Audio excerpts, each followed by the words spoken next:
পাইলে তারে খবর দিও, পাইলে কাউরে খবর দিও, কিছু কব না। কইবেন কিছু কইবেন? স্বাভাবিক হালকা পাতলা হবে নাকি? উচিত কথা কমু কি ভাই কমু না? বলেন কাউয়া কাদের কি করিল, কাউয়া কাদের কি করিল, শোনেন তার বর্ণনা। উচিত কথা কমু কি ভাই, বলেন বল, উচিত কথা কমু কি ভাই কমু না। বলেন আল্লাহু আকবার। এ দেশ আল্লাহওয়ালাদের দেশ, দাড়ি টুপিওয়ালাদের দেশ। ৯২% মুসলমানের এই পুণ্যভূমিতে আজানের ধ্বনি, আল্লাহু আকবারের ধ্বনি, ইমাম মুয়াজ্জিনের কণ্ঠ যারা স্তব্ধ করতে চেয়েছে, আল্লাহ তাআলা এই পৃথিবীর জমিন থেকে, এই লাল সবুজের পুণ্যভূমি থেকে, ৫৬,০০০ বর্গ মাইলের পুণ্যভূমিতে, আল্লাহওয়ালাদের পুণ্যভূমি থেকে বিতাড়িত করেছে। কথা বলেন ঠিক কিনা? মুসলমান যুগে যুগে আমরা কোরআন থেকে জেনেছি ফেরাউনের ঘটনা। ফেরাউনের ঘটনা কই জানছি? নমরুদের ঘটনা, এটা আমরা কোরআন থেকে পেয়েছি। কিন্তু বাংলাদেশের সাধারণ জনগণ, ছাত্র জনতা নতুন করে এক লেডি ফেরাউনকে জন্ম দিয়েছে। আমরা ইতিহাস শুধু পড়বো না, ইতিহাস গড়ব। কিয়ামত পর্যন্ত এই খুনি হাসিনা, এই ফ্যাসিস্ট হাসিনার ব্যাপারে আমার ভবিষ্যৎ প্রজন্ম জানবে। কথা বলে ঠিক না? পৃথিবীর জমিনে এরকম ফ্যাসিস্ট, এরকম দাজ্জাল, এরকম নমরুদের থেকেও খারাপ এরকম মহিলা, এরকম ফেরাউন আর জমিনে আসেও না, আসবেও না। ইতিহাস বিকল হয়ে যাবে যদি এই স্বৈরাচার আবার ফিরে আসে। পৃথিবীর ইতিহাসে নাই যে কোন স্বৈরাচার পালানো স্বৈরাচার আর ফিরতে পারছে। এত সহজ না। এটা বাংলাদেশ, এটা বাংলাদেশ। কথা বলেন না কেন? এদেশের জন্য মানুষ জীবন দিয়েছে, এদেশের জন্য মানুষ রক্ত দিয়েছে, এদেশের জন্য মানুষ যুদ্ধ করেছে। এক সাগর রক্তের বিনিময়ে এদেশ অর্জিত হয়েছে। নতুন স্বাধীনতার ৫ই আগস্টে আমি একজন মুক্তিযোদ্ধা। আমি নিজে ময়দানে ছিলাম। হ্যাঁ, আমি আমার বন্ধুকে বলেছি আমি ৫ই আগস্টের মুক্তিযুদ্ধ ভাতা কিন্তু পাবো। আমার বিবিকেও বলেছি টেনশন করো না, মুক্তিযুদ্ধ ভাতা কিন্তু আমি পাবো। আমার বাবা বলছে বাজান তুমি এলাকায় এসো না। কারণ কি আমি কি বলবো? আমার বাড়ি তুমি পাড়া, আমার জন্মভূমি তুমি পাড়া। হেফাজতের ওই মজমায় থাকার কারণে আমার ঘর বাড়ি ভাঙা হয়েছে ১৩ সালে। এরপরে দীর্ঘদিন গ্রামে যাইতে পারি না, একমাত্র হাফ কথা বলার কারণে। নতুন করে দিগন্ত তৈরি হয়েছে। এই সূর্য আমার আপনার জন্য আমানত। আজ পর্যন্ত কোন স্বৈরাচারের এই দোসর যারা আছে একজনকেও অনুতপ্ত হতে দেখেছেন? কোন অনুশোচনা বোধ আছে? আওয়ামী লীগ কারা করে? আমারই ভাই ব্রাদার, আমারই আত্মীয় স্বজন, ঠিক কিনা? এই স্বৈরাচার এমন করছে যে রক্তের ভিতরে ছিন্নতা তৈরি করছে। কিন্তু আল্লাহ রাসূল বলেছেন যে রক্তের ছিন্নতা করবে ও কোনোদিন জান্নাতে যাবে না, এমনকি জান্নাতে ঘ্রাণও পাবে না। এই স্বৈরাচারের কারণে অনেক পরিবার নষ্ট হয়ে গিয়েছে, ভাই ভাই ভিতরে বিভেদ তৈরি হয়েছে। কথা বলেন ঠিক কিনা? আমরা নতুন করে দেশকে সাজাবো। রাজি আছেন? রাজি আছেন? কারা কারা রাজি আছেন? দুইটা হাত উঠে আল্লাহরে দেখা দেন, জোরে বলেন নারে তাকবীর, নারে তাকবীর। মুসলমান বাবারে আমার, وَلَنَبْلُوَنَّكُمْ بِشَيْءٍ مِّنَ الْخَوْفِ وَالْجُوعِ وَنَقْصٍ مِّنَ الْأَمْوَالِ وَالْأَنفُسِ وَالثَّمَرَاتِ وَبَشِّرِ الصَّابِرِينَ।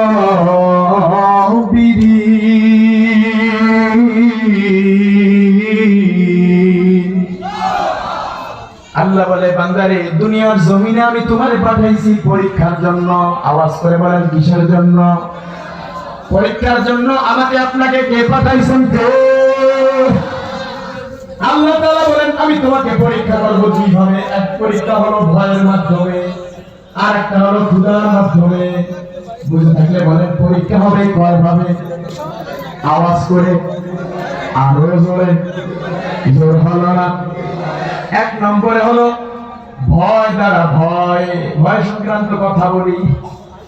আল্লাহ নবী মুহাম্মদ আরবি সাল্লাল্লাহু আলাইহি ওয়াসাল্লামকে নির্যাতন করেছে আবু জাহেল, নিপীড়ন করেছে, দেশ ছাড়তে বাধ্য করেছে। কথা বলেন ঠিক কিনা? আমার নবী ওয়ালা ওই সিফাত বাংলার জমিনে আমরা দেখেছি। কোরআনের পাখি আল্লামা দেলাওয়ার হুসাইন সাইদিকে এই কাশিমপুর কারাগারে দীর্ঘ 13টি বছর নির্যাতন নিপীড়ন করেছে এই জালিম সরকার। আল্লামা দেলাওয়ার হুসাইন সাইদের আলোচনা শুনে হাজার হাজার মানুষ খ্রিস্টান, ইহুদি, নাসারা, হিন্দু, মুসলমান হয়েছে। সেই কোরআনের পাখিটারে তুমি এমন কষ্ট দিলা,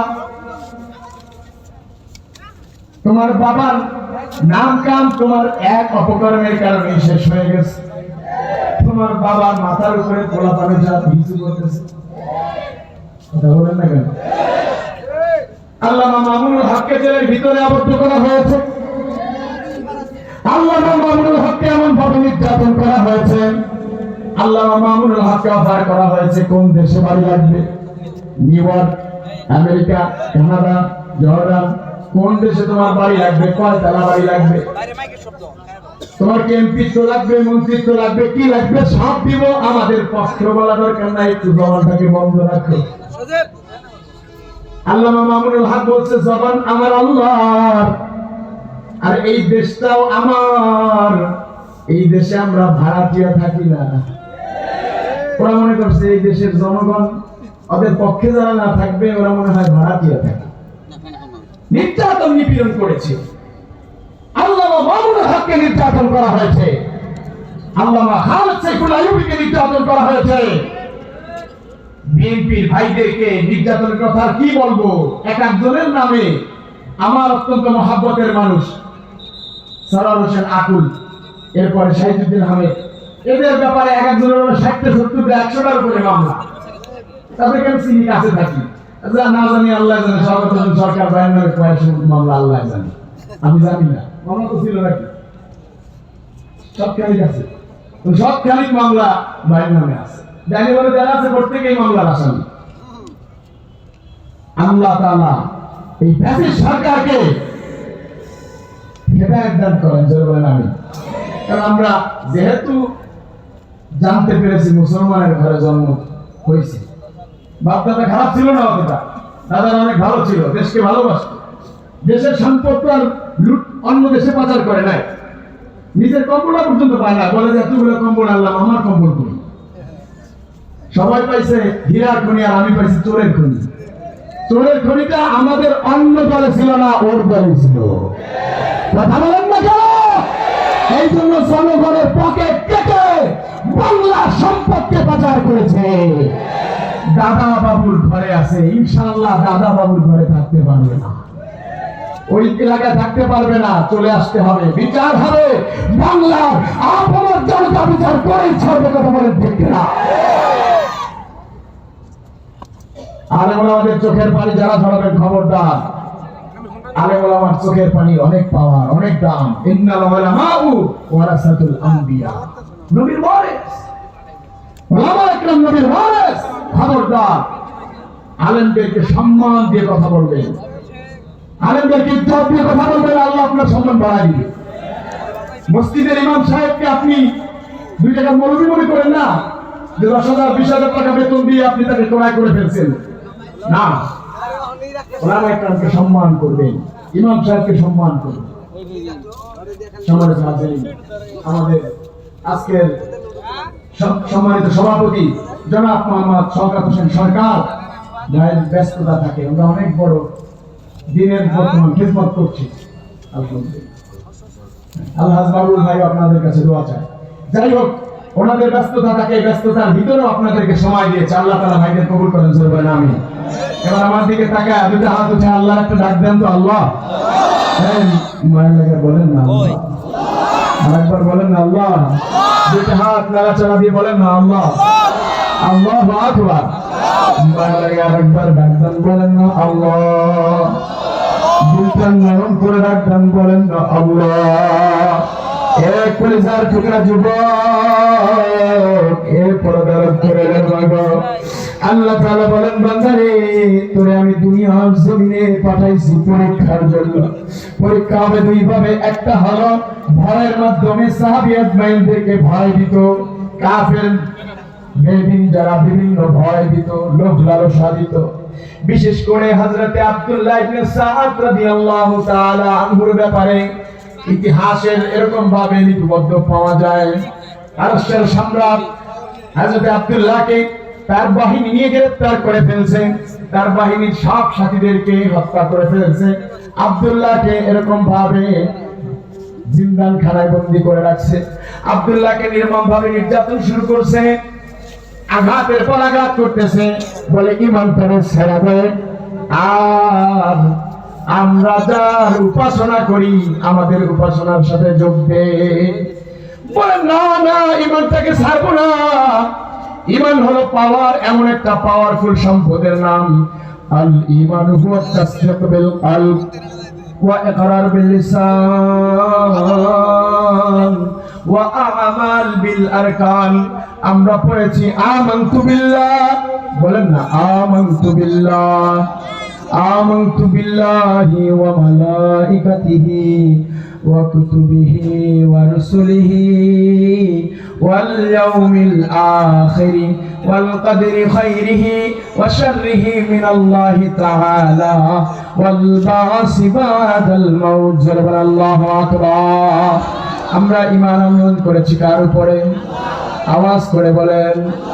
সন্দেহ হয় নাকি? আমরা ইয়াকিন, বিশ্বাস, ভালোবাসা সবকিছু রাখি একজনের উপরে, তিনি কে? মায়া লাগায় আল্লাহর একটা ডাক দেন, বলেন না আল্লাহ। আর জোরে বলেন আল্লাহ। এই পৃথিবীর সবই নকল, এই পৃথিবীর সবই নকল, আসলে কিছু নয়। এক আল্লাহর গোলাম আমি, এই তো পরিচয় আমার। এক আল্লাহর গোলাম আমি, এই তো পরিচয়। বলেন না এক আল্লাহর গোলাম আমি, এই তো পরিচয় আমার। এক আল্লাহর গোলাম আমি। আপনারা রাগ করতেছেন, কণ্ঠ বোঝা যাচ্ছে না, খারাপ লাগতেছে? আমারও তো সুর নাই, কিন্তু আপনারা সুরের তাল দিলে সুর আসবে। বলেন আল্লাহু আকবার। কারণ আমার উস্তাদ জি মরহুম মাইনুদ্দিন আল আজাদ রাহমাতুল্লাহি আলাইহি এই কণ্ঠের মাধ্যমে সুরে সুরে প্রতিবাদ করে গিয়েছেন। কথা বলেন ঠিক কি না? বলেন না এক আল্লাহর গোলাম আমি, এই তো পরিচয় আমার। এক আল্লাহর গোলাম আমি, এই তো পরিচয়। কোরআন হাদিসে শাসক তন্ত্র রাসূল আমার নেতা, উৎসাহ মোর চির অমরা, ইতিহাসে দিন গাথা। ঠিক কি না? কোরআন হাদিসে শাসক তন্ত্র রাসূল আমার নেতা, উৎসাহ মোর চির অমরা, ইতিহাসে বীর গাথা। এক আল্লাহ ছাড়া আমার দিলে আল্লাহ।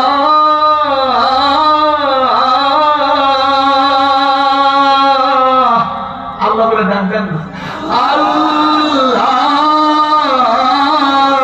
আল্লাহ। এক আল্লাহ ছাড়া আমার দিলে এই তো কারো ভয়। এক আল্লাহর গোলাম আমি, এই তো পরিচয় আমার। এক আল্লাহর গোলাম আমি, এই তো পরিচয়। মালায় ডাকলাম, বলেন না আল্লাহ। আরো জোরে দিল খোলা বলেন না আল্লাহ। আব্দুল্লাহকে গ্রেফতার করা হয়, আযাব দেওয়া হয়, শাস্তি দেওয়া হয়, বলে ঈমানদারে সারা দে। আব্দুল্লাহ বলে না না, ঈমান আমার সবচেয়ে বড় দামি সম্পদ। নিজের জীবনটা দিতে পারি, একবার নয়, দুইবার নয়, হাজারবার নিজের জীবনটাকে দিতে রাজি, তবু ঈমান দিব না। আল্লাহু আকবার। এবার নির্যাতন শুরু হয়ে গেছে, এবার অকথ্যভাবে নির্যাতন শুরু করছে। হাতের ভিতরে বেরি দিয়া বাড়ি মারে, ডান পায়ে আঘাত করে, বাম পায়ে আঘাত করে, শরীরের সব জায়গায় আঘাত করে। আব্দুল্লাহ বলে, যতই আঘাত করো ইমানটাকে ছাড়বো না, ইমানটাকে ছাড়বো না। ইমান হলো আমার দিলের পাওয়ারফুল সম্পদ, সুতরাং ইমান ছাড়বো না, জীবন দিতে তৈরি আছি। বলে খাবারটাকে বন্ধ করে দাও।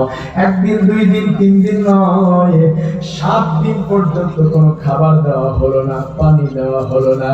বলে 7 দিন পরে বাদশা নামদার ঘোষণা করলো, যাও যাও, মুসলমানের জন্য তো হারাম জিনিস অর্থাৎ মদ খাওয়া হারাম। মদ খাওয়া কি? জোরে বলেন, মদ খাওয়া কি? মুসলমানের জন্য মদ খাওয়া হারাম। এবং শুকরের গোশত খাওয়া মুসলমানের জন্য কি? জোরে বলেন, শুকরের গোশত খাওয়া কি? বলে ওদের কাছে যেহেতু শুকরের গোশত খাওয়া এবং মদ খাওয়া হারাম, ওদের সামনে রেখে দাও, জীবন বাঁচানোর জন্য তো হলে একটু বক্ষণ করবে। আব্দুল্লাহর সামনে যখন খাবারটা রাখা হলো, শুকরের গোশত এবং মদের পেয়ালাটা রাখা হলো, আব্দুল্লাহ এমন জোরে লাথি মারা খাবারটা ফালাই দিছে। আব্দুল্লাহ লাথি মারা ফালাই দেওয়ার সাথে সাথে বলে, মরুর কুকুর, এ বাচ্চা তুই তো মরুর কুকুর, তুই আমারে মনে করছো আমি এই হারাম জিনিস ভক্ষণ করব? না না না, আমার আল্লাহ যেটাকে হারাম করছে আমার কাছে সেটা হারাম, আমার আল্লাহ যেটা হালাল করছে সেটা হালাল। জীবন দেব, প্রয়োজনে আমার নিঃশ্বাস সব দিয়ে দিব, কিন্তু হারাম জিনিস ভক্ষণ করব না। জোরে বলেন আল্লাহু আকবার। মা লাগায় বলেন না আল্লাহ। এই কলিজার টুকরা যুবক পরীক্ষা হবে এইভাবে ভয়ের মাধ্যমে। এরপরে দারুণ তোরালের মাগো, ওই যে হযরতে আসিয়া আলাইহিস সালাতু ওয়াস সালামকে ফেরাউন আঘাতের পরে আঘাত করে নির্মমভাবে নির্যাতন শুরু করছে। বলে ইমানটা ছাইড়া দে। বলে না না, ইমানের ভিতরে যে মজা পাইছি, ইমানের ভিতরে যে স্বাদ পাইছি, এই স্বাদ আমি তোমার ওই হীরার পালনকেও পাই না। জোরে বলে আল্লাহু আকবার। ইমানটাকে ছাড়বো না। তুমি যত নির্যাতন করো, যত নিপীড়ন করো, যত আঘাত করো, আমি ইমান ছাড়তে রাজি না। বলে তাইলে মৃত্যুর জন্য তৈয়ার হও। বলে আমি তৈয়ার আছি। এবার হাতের ভিতরে, এই দেখেন, হাতের ভিতরে এইভাবে শুলির ভিতরে, হাতের ভিতরে প্যারাক ঢুকাইতেছে। আল্লাহু আকবার। হাতের ভিতরে প্যারাক ঢুকাইতেছে, হাতের ভিতরে প্যারাক ঢুকাইতেছে, শরীরের অঙ্গ প্রত্যঙ্গের ভিতরে প্যারাক ঢুকাইতেছে, রক্ত ফিনকি দিয়া বের হইতেছে। আসিয়া বলে, আল্লাহ, আমি তোমার জন্য ঈমান আনছি, তোমারে ভালোবাসি, তোমারে আমি দেখি নাই। মূসাকে ডাক দিয়ে বলে, পয়গম্বর মূসা, আমি আমার আল্লাহর জন্য পরীক্ষা দিতেছি, কারণ মুমিনের জন্য দুনিয়াটা কি? এই পরীক্ষায় আমি উত্তীর্ণ হতে পারবো কি? মূসা পয়গম্বর আল্লাহর কাছে বলল, আল্লাহ তুমি এর জবাব দিয়া দাও। আল্লাহ ডাক দিয়া বলে, মূসা রে, আসিয়ারে জানায় দাও, আসিয়া কোন জান্নাতে যেতে রাজি, আমি ওর সামনে জান্নাতটাকে মেলে ধরতেছি। আল্লাহু আকবার। জান্নাতটা দেখার সাথে সাথে হযরতে আসিয়া আলাইহিস সালাতু ওয়াস সালাম মুস্কি করে হাসি দিল, পরক্ষণে আবার কেঁদে দিল। ফেরাউন আঘাতটা বন্ধ করা বলে, কেউ হাসো কেন, আবার কাঁদো কেন, ঘটনা কি? ভুল বুঝতে পারছো নি? তোমাকে ছেড়ে দেই, তোমাকে তো আমি অনেক মহব্বত করি, তুমি তো আমার বিবি, তুমি আমার সন্তানের মা, তোমাকে আমি হত্যা করতে চাই না, আমি তোমারেও ভালোবাসি। আমার এই মিশরের ভিতরে আমার সবাই খোদা মানে, তুমি কেন মানবা না? বলে আমার আল্লাহ এমন আল্লাহ, ওয়া তুইজ্জু মান তাশা ওয়া তুযিল্লু মান তাশা। আমার আল্লাহ এমন আল্লাহ যে সম্মান দেওয়ার মালিক আল্লাহ, বেইজ্জতি করার মালিক আল্লাহ, এই সার্বভৌমত্বের মালিক আল্লাহ। আমি আল্লাহর শুকর আদায় করি, কারণ আমার আল্লাহ আলহামদুলিল্লাহি রাব্বিল আলামিন, আমার আল্লাহ এই গোটা জাহানের মালিক, গোটা জাহানের রব। জোরে বলেন আল্লাহু আকবার। আল্লাহ তাআলার ক্ষমতা যেটা, সেটা তোমার কিছুই না। বলে তোমার রবের কি ক্ষমতা? বলে আমার মালিকের ক্ষমতা হলো আমার রব প্রতিদিন সূর্য উদিত করে, আবার প্রতি রাতে চন্দ্র, রাতের চাঁদগুলা উদিত করে, চন্দ্রগুলা উদিত করে। তুমি পারলে একবার চন্দ্রের জায়গায় চাঁদের জায়গায় সূর্য, আর সূর্যের জায়গায় চাঁদটা উঠায় দেখা। ফেরাউন নির্যাতন বাড়ায় দিছে না, তুমি ঈমান ছাড়বা না। বলে না না, তাইলে মৃত্যুর জন্য তৈরি হও। হাসলি কেন? বলে হাসলাম এই ব্যাপারেও শুনে না, আমার আল্লাহ আমার সামনে জান্নাত জামিলা ধরছে আর বলছে, ও আসিয়া, তুমি আমার জন্য নিজের জীবনটারে কোরবান করছো, আমারে দেখো না না দেখা তুমি আমার উপরে বিশ্বাস আনছো। ও জিবরিল, যাও যাও, আসিয়ার সামনে জান্নাতটাকে মেলে ধরো। আল্লাহু আকবার। এজন্যই জান্নাত দেখে আসতেছি। আল্লাহ জান্নাত গুলা ঘুরাইতেছে ফেরেশতাদের মাধ্যমে, আমার জন্য অপেক্ষা করতেছে। আমাকে তাড়াতাড়ি হত্যা করো, আমি তাড়াতাড়ি আমার জান্নাতের বাড়ি যাব। জোরে বলেন আল্লাহু আকবার। হে মুসলমান, ও পর্দার অন্তরালের মা গো, ঈমান এমন পাওয়ারফুল সম্পদ। দেশের জন্য ভালোবাসা, দেশের জন্য মহব্বত। গুলির পর গুলি আসতেছে, আবু সাইদ আগায় গেছে, বুকের ভিতরে গুলি, মুগ্ধ আগায় গেছে, পানি লাগবে পানি। ও বন্ধুরা, তোমাদের কত কষ্ট হয়ে গেছে, নাও এক ঢোক পানি খাও। আবার অমুক বন্ধু আগায় গেছে, আবার শরীফুল নামে মাওলানা শরীফুল আগায় গেছে, আবার আমাকে আগায় গেছে, এমন আমি বেলালিও আগায় গেছি। বলে অস্ত্রের মুখে আমার ভাইরা শাহাদাতের অমীয় সুধা পান করছে দেশের মহব্বতে। আমরা বেঁচে এসেছি, আমরা গাজী।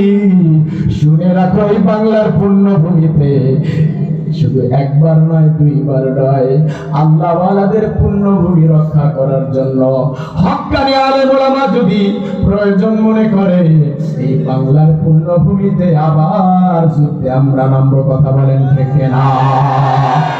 কলিজার টুকরা যুবক, কলিজা ফেটে যায়, বুক ফেটে যায়, অন্তর ফেটে যায়। স্বৈরাচার এক এক সময় এক এক ভাবে আসে। এক এক সময় রিকশার প্যাডেল নিয়ে দৌড় মারছে, এক এক সময় আনসার বাহিনী হয়ে আসছে। কথা বলেন না কেন? এখন আবার নতুন করে আমার এই পুণ্যভূমি, বাংলাদেশের শ্রেষ্ঠ ভূমি ইস্তেমার ময়দানকে অপবিত্র করেছে। তাবলীগের সাথী ভাইদের ভিতরে ডিভাইডেড তৈরি করে সাথী ভাইদের রক্ত ঝরাইছে, তাবলীগের সাথীদের খুন করছে, হত্যা করছে। কথা বলেন ঠিক না? গাজীপুরের মানুষ, এটা গাজীপুরের জন্য লজ্জার ব্যাপার। হক্কানি আলেম ওলামা যেটা বলবে এটা মানবেন তো? আলেম ওলামা ফতোয়া দিয়েছে, এমন বাবার কাছে যাওয়া যাবে না যে বাবা বলে আমার দরবারে শুধু আসবি, বছরে একটা গরু নিয়া সারা বছরের নামাজ রোজা লাগবে, আমি দায়িত্ব নিলাম। বলেন ওই পীরের কাছে যাওয়া যাবে? কথা বলেন না কেন? ভয় লাগে?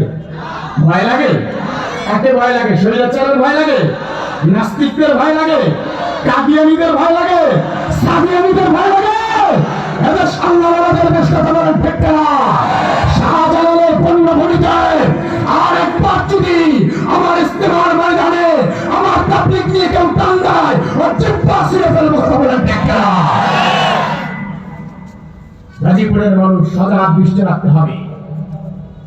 ইসলাম প্রিয় তৌহিদি জনতা, স্পষ্টবাদী স্পষ্ট ভাষায় বলছি, আল্লাহওয়ালাদের নিয়ে যারা কটূক্তি করবে, আলেমদের দিকে যারা বৃদ্ধাঙ্গুলি দেখাবে, ওদের আঙ্গুল ভেঙে ফেলবো। হোক সে আমার আত্মীয়, কারণ আমার রাসূল নিজের রক্তের জন্য হাত উঠাইছে যে ও আল্লাহ, তুমি আমার চাচা আবু তালেবের নাজাত করে দাও।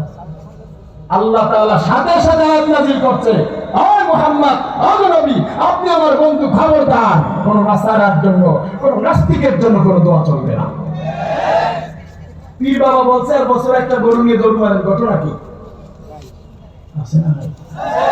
এমন বাবার মুরিদ আছে না নাই? তাবলীগ চলবে, তাবলীগের সিস্টেম সিস্টেম মোতাবেক তাবলীগ শুরু করেছে আলেম মাওলানা ইলিয়াস সাহেব রহমাতুল্লাহ আলাইহি, আশরাফ আলী থানভী রহমাতুল্লাহ আলাইহির মাধ্যমে তৎকালীন যুগের সব আলেমদের পরামর্শক্রমে তাবলীগের কাজ শুরু হয়েছিল। কথা বলেন ঠিক না? সুতরাং তাবলীগ নিয়ে কেউ সাধারণ পাবলিকের ভিতরে কোনো ফ্যাসাদ তৈরি করবেন না। আলেম ওলামারা যেটা বলবে সেটা মেনে নেবেন, মানবেন তো ইনশাআল্লাহ। শোনো শোনো গাজীপুরবাসী, শোনো দিয়া মন, শোনো শোনো গাজীপুরবাসী, শোনো দিয়া মন, আলেম ওলামার পক্ষে থাকবো আমরা আজীবন। কারা কারা আলেমের পক্ষে থাকবেন, ওলামাদের পক্ষে থাকবেন? নারায়ে তাকবীর, নারায়ে তাকবীর, সুবহানাল্লাহ তাকবীর। আলেম ওলামার পক্ষে থাকবো আমরা আজীবন। শোনো শোনো কোনাবাড়িবাসী, শোনো দিয়া মন, আলেম ওলামার পক্ষে থাকবো আমরা আজীবন। আল্লাহু আকবার। দাওয়াত তাবলীগের মেহনত চলবে এই দেশে, আলেম ওলামার নির্দেশনায় পরামর্শে। ঠিক কিনা বলো? দাওয়াত তাবলীগের মেহনত চলবে এই দেশে, আলেম ওলামার নির্দেশনায় পরামর্শে। যাদের ত্যাগের বিনিময়ে পেলাম তাবলীগ, তাদের অবদান ভুলা গেলি কেমনে পাবলি। যাদের কারণে নাম তোমার আজকে মুসলমান, যাদের কারণে নাম তোমার আজকে মুসলমান, আলেম ওলামার পক্ষে থাকবো আমরা আজীবন। বলেন ইনশাআল্লাহ, আর ইনশাআল্লাহ। তুমি সাদের দোসর যারা আসো এ বাংলায়, সময় থাকতে হব হুঁশিয়ার, নইলে রক্ষা নাই। হাসিনার দোসর যারা আসো এ বাংলায়, সময় থাকতে হব হুঁশিয়ার, কোনো রক্ষা নাই। সরকারের এই আবেদন আমরা জানাই, টুঙ্গির মাঠের খুনি যারা ওদের ফাঁসি চায়। কারা ফাঁসি চান? দুটো হাত দেখায় দাঁড়ালে নারায়ে তাকবীর, নারায়ে তাকবীর। সরকারের এই আবেদন আমরা জানাই, টুঙ্গির মাঠের খুনি যারা ওদের ফাঁসি চায়। মোদের দাবি মানতে হবে, করো যে পূরণ, মোদের দাবি মানতে হবে, করো যে পূরণ। আলেম ওলামার পক্ষে থাকবো আমরা আজীবন। হাতে যা, আলেম ওলামার পক্ষে থাকবো। সবাই বলেন রে, আলেম ওলামার পক্ষে থাকবো আমরা আজীবন, আলেম ওলামার পক্ষে থাকবো। আর জোরে শোনো শোনো কোনাবাড়িবাসী, শোনো দিয়া মন, শোনো শোনো কোনাবাড়িবাসী, শোনো দিয়া মন, আলেম ওলামার পক্ষে থাকবো।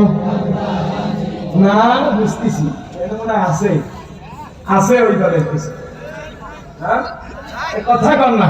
নাস্তিকতা নিপাত, দিন ইসলাম জিন্দাবাদ, নাস্তিকতা নিপাত, দিন ইসলাম জিন্দাবাদ। কঠোর প্রাণে একই আওয়াজ, কোন ছাড় পাবে না, এই বাংলায় ঠাই হবে না, মুসলমানরা জেগেছে জোর কদমে সামনে চলো, চলো চলো এগিয়ে চলো, সবাই মিলে একই তালে দাও না সদা। লিল্লাহে তাকবীর, আল্লাহু আকবার, নারায়ে তাকবীর, আল্লাহু আকবার। আল কোরআনের আলো, আল হাদিসের আলো, এই আওয়াজে ওই বুবু যারা আছে না ফাইটা যায়, বুকটা ফাটিয়ে যায়, ওদের আওয়াজের থেকে জোরে ভাই এটা আওয়াজ দেন তো। নারায়ে তাকবীর, আল্লাহু আকবার, লিল্লাহে তাকবীর, আল্লাহু আকবার। আল কোরআনের আলো, মসজিদ মাদ্রাসা যেখানে আমরা আছি সেখানে, আলেম ওলামা যেখানে আমরা আছি সেখানে, ইসলামের জন্য দেশের হয়েছে জন্ম, ইসলামের বিরুদ্ধে গেলে দেশ হবে ভিন্ন। ইসলামের জন্য দেশের হয়েছে জন্ম, ইসলামের বিরুদ্ধে গেলে দেশ হবে ভিন্ন। ইসলামের বিরুদ্ধে যারা নিয়েছে অবস্থান, এই বাংলায় ঠাই হবে না তা ভিন্ন স্থান।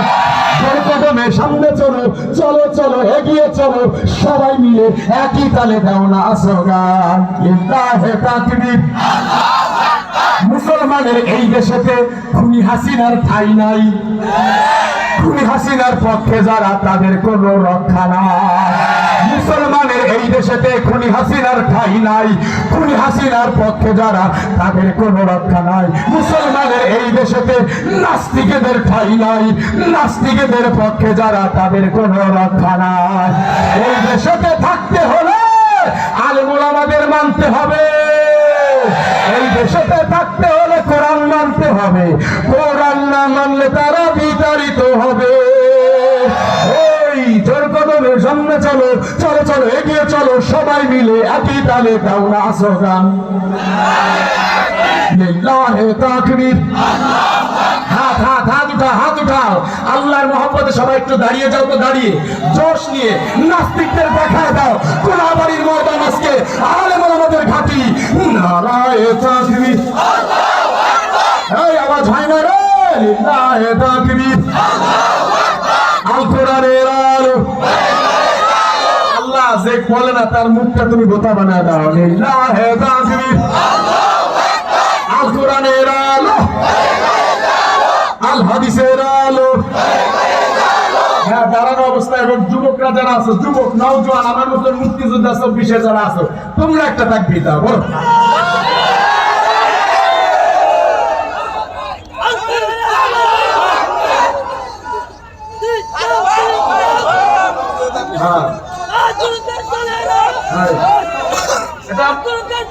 একটা দেখেন অসুস্থ মানুষ, সে বলতেছে কিন্তু যুবক নাই, কারণ বৈষম্য বিরোধী ছাত্র আন্দোলনের জড়িত এখানে কেউ নাই।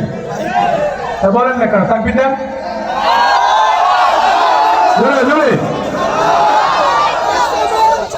মুরব্বি মুরব্বি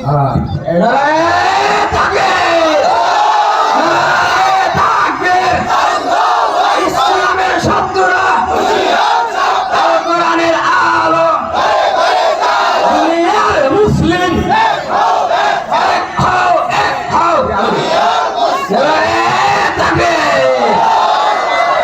মুসলমান বাবারা কোনো দিকে নজর নাই, বসে যাই দিলটা নরম করে দি। আমার আল্লাহ ডাক দিয়ে কয় وَلَنَبْلُوَنَّكُمْ بِشَيْءٍ مِّنَ الْخَوْفِ وَالْجُوعِ وَنَقْصٍ مِّنَ الْأَمْوَالِ وَالْأَنفُسِ وَالثَّمَرَاتِ وَبَشِّرِ الصَّابِرِينَ।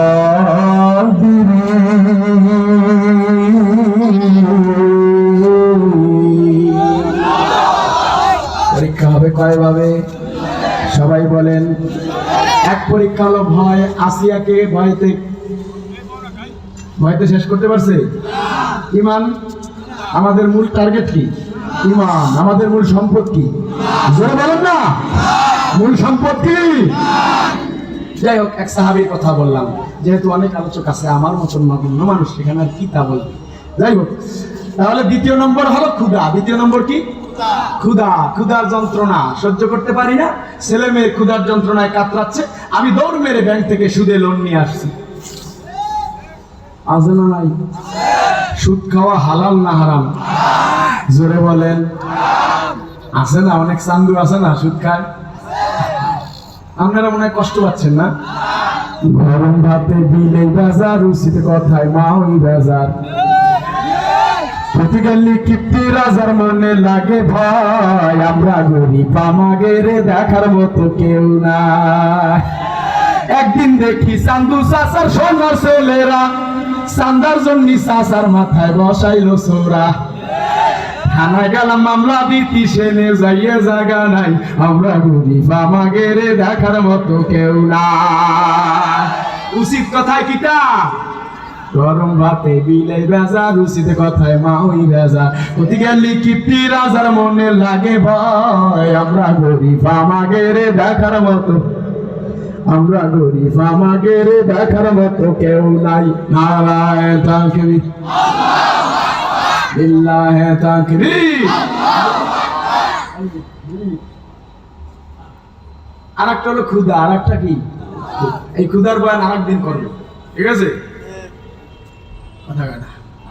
গতকালকেও আমার প্রোগ্রাম ছিল 2টা, আজকেও যে নিজে ওই পুরা মাহফিল আমি উপস্থাপনা করতেছি। আপনারা তো আফজাল বিন এনায়েত হাফিজাহুল্লাহকে চিনেন, উনি অসুস্থ, উনি চলে গেছে, মাগরিবের পর থেকে এসে পর্যন্ত বয়ান করে আসছি। আর পরেও কিছু বলছি, জানি না কি হয়েছে না হয়েছে। আমি আপনাদের কাছে দোয়া চাই, ক্ষুধা নিয়ে আর একদিন ইনশাল্লাহ যদি কোথাও সময় হয় আলোচনা করো। আর 1 মিনিটও বাড়ানো যাবে না। আবার ওই যে 17 তারিখে আমি আসবো, কোন জায়গায় কলেজ গেটে 17 তারিখে আসবো। দেখা হবে তো, খেলা হবে তো, খেলা হবে, জোরে বলেন হবে তো ইনশাআল্লাহ। খেলা হবে, দেখিয়ে দেবো নাস্তিকদের ইনশাআল্লাহ, দেখিয়ে দেবো কাউয়াকাদের ইনশাআল্লাহ। আমরা মাঠে আসি, তোমরা তো খুঁজে পাই না। আল্লাহ তাআলা আমাদের আবার দেখার সুযোগ করে দিক। 17 তারিখে কাশিমুল উম্মাহ, আপনার মানুষ দারুল